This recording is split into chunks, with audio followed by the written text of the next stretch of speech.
Hi hello నమస్తే welcome back to my channel తాన్సడానికి kitchen vlogs. అందరు ఎలా ఉన్నారు? బాగున్నారా? నేనైతే చాలా బాగున్నాను. మీరు కూడా ఎలాగ ఉన్నారు నాకు ఖచ్చితంగా కామెంట్ చేయండి. అయితే ఈరోజు వచ్చేసి రెసిపీ ఏంటంటే ఎగ్ రైస్ లేదా ఫ్రైడ్ రైస్ అనుకోండి. ఇంట్లో నా స్టైల్లో ఎలా చేస్తానో నేను చేసి చూపిస్తాను. తప్పకుండా చూడండి. ముందుగా పొయ్యి వెలిగించుకొని బాండీ అయితే పెట్టేసుకున్నాను.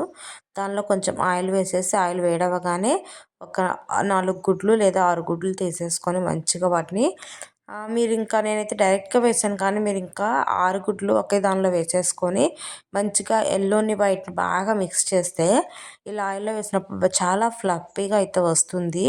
ఒకసారి మీరైతే అలా ట్రై చేయండి. నాకు ఇంక ఇక్కడ అంత టైం లేదని వేసేసి అయితే నేను డైరెక్ట్గా వేస్తున్నాను.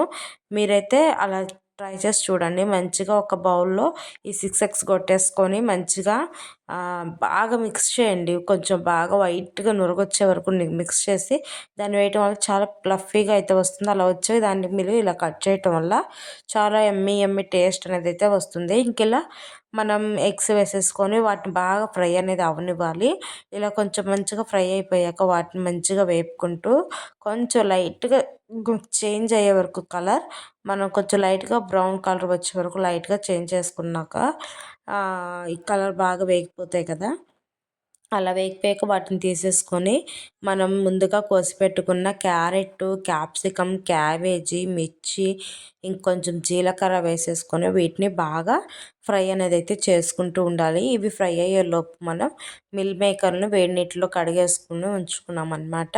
ఇంక ఇవి ఫ్రై అయ్యాక మనం దీనిలోకి మిల్ మేకర్స్ ఉంటాయి కదండి, సోయా చంక్స్, ఇంకా వీటిని హాట్ వాటర్లో వేసేసాను. ఇవి ఈలోపు మెత్తబడిపోయాయి. ఇంకా దానిలోనే యాక్సెస్ వాటర్ అంతా పిండేసేసుకొని వీటిలో అయితే వేసేసుకోవాలన్నమాట. ఇంకా వీటిలో వేసేసుకొని వీటిని బాగా కలుపుకుంటూ మంచిగా ఫ్రై అనేది అయితే చేసుకుంటూ ఉండాలి. ఇంక ఇక్కడ నేనైతే ఇవన్నీ వేసేసాను కదండి. ఈలోపు నాకు ఇక్కడ ఇవన్నీ మగ్గిపోయాయి కదా. ఇంక ఇక్కడ నేనైతే ఇవి వేసేసుకొని మంచిగా వీటిని కలుపుకుంటూ ఫ్రై అనేది అయితే చేసుకుంటూ ఉన్నాను. ఇంక ఇప్పుడు ఈ టైంలో కొంచెం అల్లం వెల్లుల్లి పేస్ట్ కూడా అయితే వేసేసుకున్నాను నేను. ఇంక ఇప్పుడు వేసేసుకొని మంచిగా కలుపుకుంటూ ఇవి పచ్చి స్మెల్ అంతా పోయేసి అల్లం వెల్లుల్లి పచ్చి స్మెల్ అంతా పోవాలి. అలాగే ఇవి కూడా మంచిగా మగ్గిపోతూ ఉంటాయి అన్నమాట.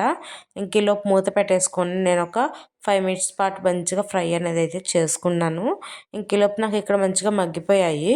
ఇంక ఇలా మగ్గిపోయాక దీనిలోకి మనం కొంచెం కొత్తిమీర, అలాగే నేను ముందుగా వేపి పెట్టుకున్న కోడిగుడ్డు ఇవి ఉన్నాయి కదండి పొడుము, ఇవి అయితే వేసేసుకున్నాను.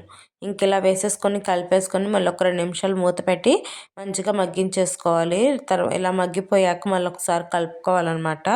ఇంక ఇలా కలిపేసుకున్నాక ఇప్పుడు దీనిలో మళ్ళీ ఒక 2 నిమిషాలు మధ్య మధ్యలో కలుపుకుంటూ మనమైతే ఇది ఫ్రై అనేది చేసుకోవాలి. ఇలా ఫ్రై అయిపోయాక దీనిలోకి కొంచెం ఉప్పు, అలాగే పసుపు, ఇంకొంచెం కారం అయితే వేసుకుంటూ ఫ్రై అనేది అయితే చేసుకుంటూ ఉండాలండి. ఇక్కడ నేను పసుపు, ఉప్పు అయితే వేసేసుకున్నాను.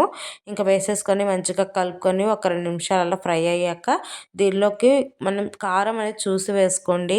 నేను దీంట్లో ఎటువంటి వెనిగర్ కానీ సాసెస్ కానీ లేకపోతే టమాటా కెచప్ కానీ ఏం వేయలేదు. పిల్లల హెల్త్ కోసం చాలా ఇంట్లో ఉన్న ఇంగ్రీడియంట్స్తోనే చాలా హెల్తీగా అవ్వాలన్నమాట. బయట స్ట్రీట్ స్టైల్లో చేసి ఏవి పడితే అవి వేయటం కంటే కూడా ఇలా బెటర్ అనేసి కారం, అలా కొంచెం గరం మసాలా, హోమ్మేడ్ గరం మసాలా అయితే వేసేసాను.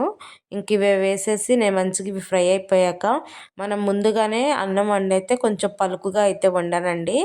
కొంచెం మనకి అన్నం అనేది మెతుకు మెతుకు అంటకుండా ఉండేలాగా మంచిగా పొడి పొడిలాడేటట్టు ఇంకా వండేసి పక్కన పెట్టేసుకున్నాను. ఇంకా రైస్ చల్లారాక ఇంకా రైస్ను దీనిలో అయితే వేసేసుకొని మంచిగా కలిపేసుకొని ఒక 2-3 నిమిషాల పాటు అయితే మంచిగా మగ్గించుకుంటానన్నమాట.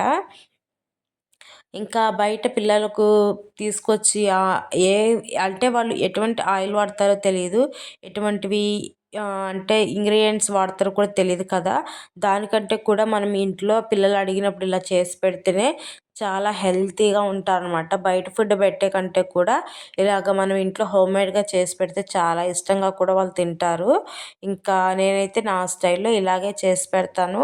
ఎటువంటి టమాటా సాస్ కానీ లేదా చిల్లీ సాస్ కానీ, సోయా సాస్ కానీ, వెనిగర్ కానీ అయితే ఇట్లాంటివి అయితే ఏమీ వాడను. హోమ్మేడ్గా సింపుల్గా అయితే నేను ఇలాగే చేస్తాను. పిల్లలు కూడా చాలా ఇష్టంగా అయితే తింటారనమాట.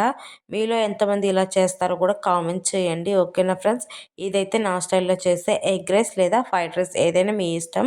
చాలా యమ్మీగా టేస్టీగా ఉంటుంది. ఒకసారి చూడండి ఎలా ఉంటుందో కూడా. అంతే ఫ్రెండ్స్, ఎంతో ఈజీగా టేస్టీగా యమ్మీగా ఉండే ఎగ్ ఎగ్ రైస్ లేదా ఫ్రైడ్ రైస్ రెడీ అయిపోయింది. ఇంకా పిల్లలకి ఇలా అయితే నేను డైలీ పెడుతూ ఉంటాను. వాళ్ళు అడిగితే మాత్రం ఇలాగే చేసి పెడతాను. ఎటువంటి కెమికల్స్ కానీ ఎటువంటివి కానీ వాడేవైతే నేను ఇంట్లోకి కొంచెం కూడా తీసుకొచ్చి అయితే వాళ్ళకి పెట్టను.